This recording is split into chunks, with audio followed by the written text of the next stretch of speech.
Just very proud of our guys. We beat a really good basketball team, a team that's been challenged already in the preseason. We've already played Purdue, Houston, and Michigan, and so we knew going into this game it was going to be tough.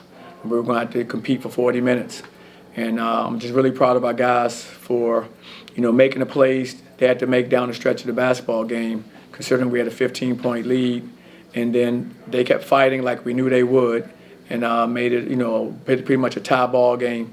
And our guys made the plays they had to make at the end of that to win, and I'm happy for them. I mean, I'm sure when you have a double-digit lead, you don't want to give that up. But knowing that you won the game, are there positives to be in situations like that? Because conference games may be like this. Absolutely. That's what we expect in conference. That's why we're playing the teams we're playing. There's not a team that's really on our schedule that we didn't feel would give us a challenge in some kind of way, whether it's a smaller team, small ball, whether it's big teams, whether it's on orthodox defenses like this team plays right here. We wanted to challenge ourselves. And, true road game, neutral site game. You look at our schedule, we have games across the board, but I think they all can help us. And tonight was a huge help for us because we're going against a great coach, great system, and our guys are going to need to make plays to win. And I thought they did. I was very proud of them because you have a 15-point lead under 12 minutes to go in the game, and all of a sudden it evaporates. That can be a challenge. And we were on the other end of that just a few nights ago on the road ourselves, and we were able to come back and win. And so I thought our guys did a really good job when it got down to a tie ball game of making the plays they needed to make defensively and offensively. Coach, you kind of touched up on the 15-point lead. Oakland went on a 15-3 run midway through the second half. I mean, what are the steps that you give the team and the messages that you give to stay in there and survive that run? And how do you look to avoid those for the future? Well, we have to make sure it's going to be done on the defensive end. Period. I mean, you're going to have to get stops. I mean, when people are making runs, the only way you can stop them is to defend them and make them miss. And I thought we did it in timely, moments at the very end of the game. And that's when it's going to count the most. Our guys were at their best. And guys stepped up, made big free throws. Guys stepped up, made big stops. And that's what you have to do. And I'm really proud of them, like I said, for that effort. Between the Texas A&M win and then this one against Oakland, just two down to the wire gritty ones, what does that do for the confidence of the team? Well, it's going to help us grow. I mean, having our guys be in these situations this early, we expect every conference game to be similar. I think it's great preparation for that. And playing against different systems, like I said, different styles, is also going to help us because different teams that we'll play in league, they'll have different styles. And so I want our guys to face different challenges, and I want us to understand how we can be successful. And I thought they did a good job of that today. Coach, Oakland is a scrappy team. They're well coached. They got into some of their sets. How is it to be able to play an out-of-conference team early in the year just to kind of work on defense and different things that you want to see your club improve on? Well, it's hugely important to face teams, like I said, that play unique systems, that are well coached, that they execute extremely well. I think it's good for our guys to see that and compete against it. One, because they're things that we want to clean up and get better at. Now you got examples of it from another team. Two, I mean, they have very talented players. So, going into the game, I had scouted a number of their guys, and I'm looking at them, I'm going, these guys are very impressive. So we're going to need to make sure that we, have a healthy respect for what they can do out there on the floor. And I think our guys have that respect for them because of what they were able to see them do. Coach, Jermichael Stillwell tonight with that double-double. I mean, how important was he for this win? He was huge. He was relentless. You're talking about 14 rebounds, 6 offensive. He was just relentless, and that's what we needed from him. And he and Themis both. I mean, I thought played really well. Oakland knocked them out of a conference tournament last year, so for them to get this win is really meaningful because they didn't get a chance to close out last year by making it to the NCAA. Oakland knocked them out, so. It was a great, win for us, but also I'm really happy for those guys to have an opportunity to kind of get a win against them. Picked up a couple technical fouls late in the first half there. Just what were you hearing there, and what can the guys learn from that situation going forward? We have to control our emotions. We can't get lost in those things in the game. Get lost in the game. Don't get lost in all the antics around the game.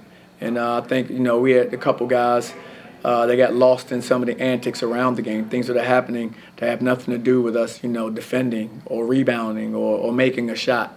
And those are things you need to get lost into. And so we're going to continue to work on that. We can't be picking up technical fouls like that. Those are personal fouls, they're technicals. And that doesn't represent, who we are as a program.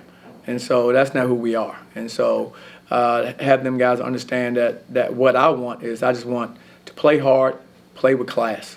And so that's what I'm looking forward to those guys doing, because they're all capable of doing those things and they're terrific players. Johnny, JaMychal's been a double-doubles machine, during his time at Milwaukee. When you see what he did tonight, is that kind of what you'd like to see out of him for the rest of the season, is to kind of develop into that kind of player? No, absolutely. I know every night's not going to be the same. I mean, this game is very, very competitive, and matchups, like I always say, styles makes fights. And so this system right here I thought was really good, and he was able to take advantage of some things he does very well. Some other nights he may not get 14 rebounds and 20 points, but he didn't do those things against Texas A&M. But he still helped us win that game as well, but he didn't have the same numbers. So I just want him to go out there and stay relentless, get lost in the fight of what we're doing out there on the court, which he does. And the numbers will just come based on who we're facing. But he always plays, he always has a winner spirit. And that's what I want to see him do every night. Just bring the winning spirit. Your numbers will vary, but just keep on leading and keep on, being all about winning. Coach, you talked about Oakland's length of the head coach's length of tenure there at the school. Where did you see his experience and leadership show most in the game? I just thought he did a really good job of coming out of timeouts with what they executed. I thought he did a good job. Came out of timeouts switching up some of his defenses, which were really good, timely situations where we needed to score or we needed to stop. They come out with specials that he had to try to get a basket. So, no, I thought he did a good job, trying to, exploit, situations on the court. Just watching him, on the sideline. But that's what experience does for you. He's very experienced. He's been in these situations a million times. And I thought he did a good job. You've seen through these early games how important shooting is to this team's offensive identity. But how critical was it to be able to see and feel a game where you don't shoot the ball particularly well and still find a way to get a win? I'm not happy about the fact that we didn't shoot it well the way we think we're capable of. But I am excited that we were able to find a way to win that, making shots the way we have, most of this, early part of the season. Because that's the reality of it, man. You're not going to shoot the ball great every night. None of us can. No team can. You have to understand what do you have to do to be successful when it's not going in for you. And so we'll have a lot of tape to be able to show our guys and watch things where we can talk about situations now where it wasn't shooting that got us the win. It was our ability to defend, get key stops, rebounds. And so those are things that we can build off of. Kind of on the point, do you feel, maybe we're still making too much of the newness of this team, but do you feel as you guys get more games under your belt that this team is embracing the defense that you envision for them?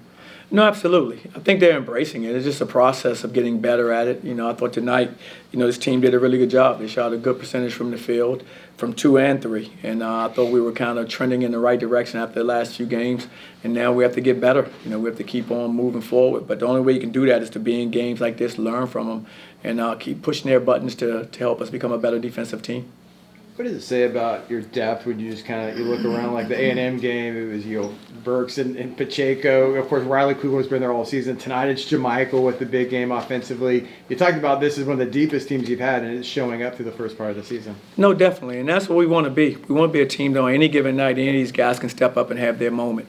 And I want all our guys believing in themselves and their ability to do that, because they can.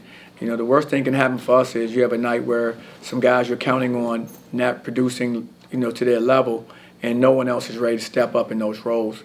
I think this season we've had guys showing their willingness to step up when some guys may not have it going in a half or have it going in a certain game. And I want our guys to know that we believe in them so they can continue to do that, and not lose confidence because you may not be playing 30 minutes tonight. You may have only played 5 minutes tonight. But that doesn't mean you may not play 25 or 30 another night. Just be ready for your opportunity to help, and we'll control the minutes. You just be ready for your opportunities.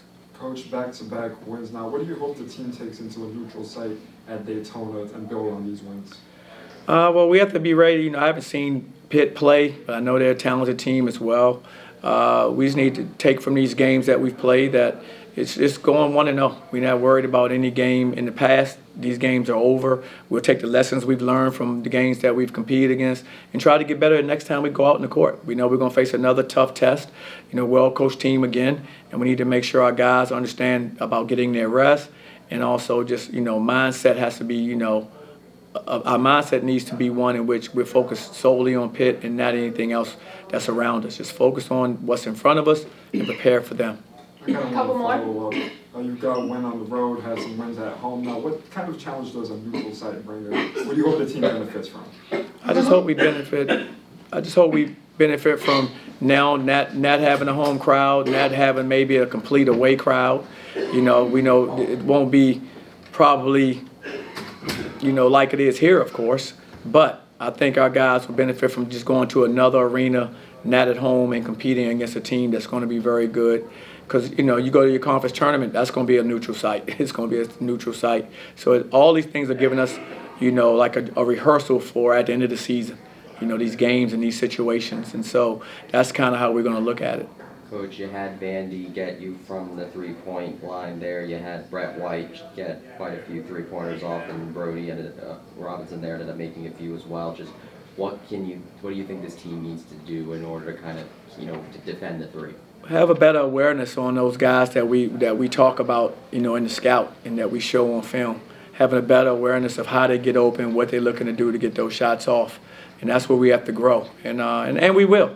I mean, some of these guys have never been in some of these positions before, and you guard in a different way. Maybe you played at another college. All these guys have transferred in, so they have different rules, different terminologies for what they're doing from what we do, and so their habits are still forming.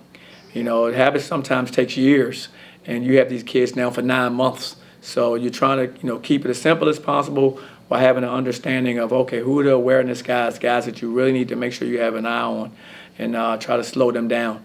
And we have to continue to get better in that area. Last question. Speaking of growth, I remember last time we talked, you mentioned John Bull was a puppy, not a dog yet, but a puppy. But these last 2 games, he's really stepped up, well, offensively, but he's gotten a bit of foul trouble. Just what have you seen from him over these past 2 games? He's growing. You know, he's getting better and better. You know, like we said, that's, you know, with experience, you know, we expect him to improve because he just needs to be out there and gain experience. And sometimes it's tough because, you know, these guys they're playing against are juniors, seniors. A lot of them been playing a lot of minutes and starting, you know, a large part of their career. And here you go, your first time really getting extended minutes on the court. So they're ahead of you just with that experience. And so now for him, he needs to continue to go out there and just compete and play as hard as he can and learn from each one of these games, you know, offensively and defensively, learn what he can do and how he can be successful. Appreciate it. Thanks a lot. All right, guys, y'all have a good evening.